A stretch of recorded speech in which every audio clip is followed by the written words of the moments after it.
বিসমিল্লাহির রহমানির রহিম।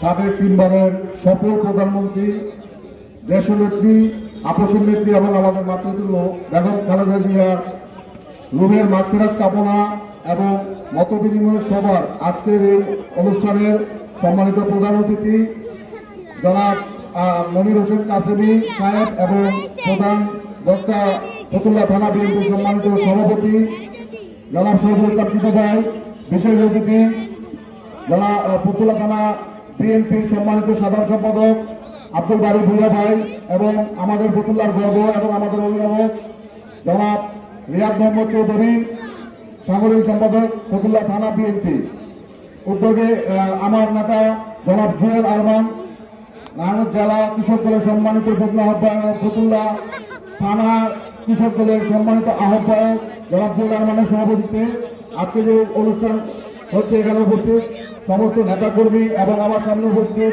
প্রিয় সংবাদকর্মী এবং বসে থাকা ভাই ও বোনেরা, আসসালামু আলাইকুম।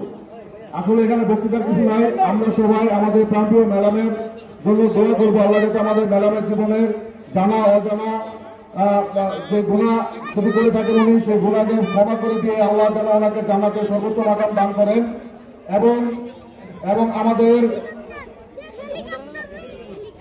মাঝে এই মুহূর্তে উপস্থিত হয়েছেন বিএনপি নেতা মোহাম্মদ ইকবাল হোসেন ভাই। আমরা ইকবাল ভাইকে মঞ্চে আসার জন্য অনুরোধ করছি। আমাদের চার আসনে বাংলাদেশ জাতীয়তাবাদী দল বিএনপির পক্ষ থেকে আমাদের যে প্রার্থী দেওয়া হয়েছে, আইনি জটিলতার কারণে আমাদের প্রার্থীকে যদিও ধানের শীষ মার্কা নিয়ে নির্বাচন করার সুযোগ নেই এবার, সেজন্য খেজুর গাছ মার্কা নিয়ে নির্বাচন করতে হচ্ছে জোটবদ্ধ করার কারণে। সুতরাং আমরা যারা বিএনপির কর্মী সমর্থক এবং শুভাকাঙ্ক্ষী আছি এবং আমরা এখানে যারা উপস্থিত আছি সবাইকে একটি কথা বলতে চাই, বর্তমানে খেজুর গাছ মার্কা হচ্ছে আমাদের ধানের শীষ মার্কা। সুতরাং আমরা সবাই সম্মিলিতভাবে খেজুর গাছ মার্কাকে ইনশাআল্লাহ ফেব্রুয়ারি 12 তারিখ সারাদিন ভোট দিয়ে জয়যুক্ত করে এই ফতুল্লা আসনকে আমরা তারেক রহমান সাহেবকে উপহার দেব। এই বলে আমি আমার সংক্ষিপ্ত বক্তব্য এখানে শেষ করছি। বাংলাদেশ জিন্দাবাদ, বাংলাদেশ জাতীয়তাবাদী দল জিন্দাবাদ, শহীদ রাষ্ট্রপতি এবং বেগম খালেদা জিয়া অমর হোক, আমাদের অহংকার আগামী রাষ্ট্রনায়ক জনাব তারেক রহমান জিন্দাবাদ।